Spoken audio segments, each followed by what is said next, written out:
നമസ്കാരം. ഫോർട്ടുക്കി ന്യൂസിലേക്ക് സ്വാഗതം. കേന്ദ്ര ആഭ്യന്തരമന്ത്രി അമിത്ഷായുടെ കിളി പോയോ?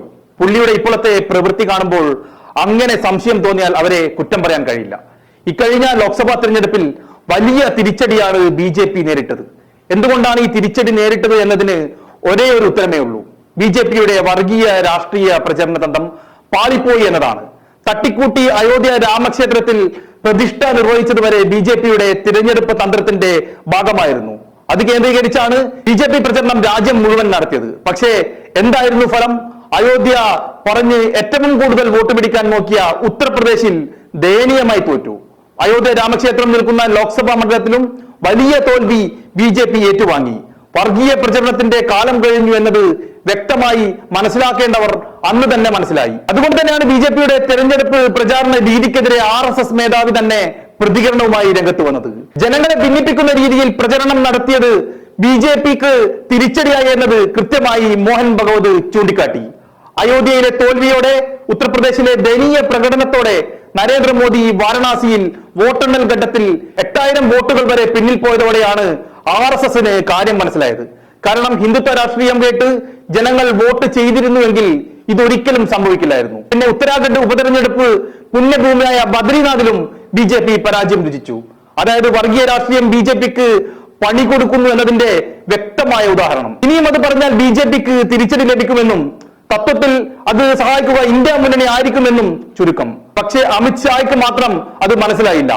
ഏതാനും മാസങ്ങൾക്കുള്ളിൽ നിയമസഭാ തിരഞ്ഞെടുപ്പ് നടക്കുന്ന സംസ്ഥാനങ്ങളിൽ ഓടി നടന്ന് വർഗീയത പറയുകയാണ് അമിത്ഷാ. ഹരിയാനയിൽ അദ്ദേഹം എന്താണ് പറഞ്ഞത്? കോൺഗ്രസ് അധികാരത്തിൽ വന്നാൽ OBC സംവരണം എടുത്തുകളഞ്ഞ് മുസ്ലിങ്ങൾക്ക് കൊടുക്കുമെന്നതാണ് അദ്ദേഹം പറഞ്ഞത്. പിന്നീട് നേരെ പോയത് അടുത്ത നിയമസഭാ തിരഞ്ഞെടുപ്പ് നടക്കുന്ന സംസ്ഥാനമായ ജാർഖണ്ഡിലേക്കാണ്. ഹേമന്ത് സോറൻ ജാർഖണ്ഡിൽ ഭൂജിഹാദും ലവ് ജിഹാദും പ്രചരിപ്പിക്കുന്നു എന്നാണ് അമിത്ഷാ അവിടെ പറഞ്ഞത്. അതിനുശേഷം നേരെ വിട്ടത് മഹാരാഷ്ട്രയിലേക്കാണ്. ഈ സംസ്ഥാനങ്ങൾക്കൊപ്പം തിരഞ്ഞെടുപ്പ് നടക്കുന്ന മറ്റൊരു സംസ്ഥാനമാണ് മഹാരാഷ്ട്ര. ഔറംഗസേബ് ഫാൻസ് ക്ലബിന്റെ നേതാവാണ് ഉദ്ധവ് താക്കറെ. അജ്മൽ കസബിനെ ബിരിയാണി തിരിച്ച നേതാവാണ് ഉദ്ധവ് താക്കറെ എന്നാണ് അമിത്ഷാ മഹാരാഷ്ട്രയിൽ പറഞ്ഞത്.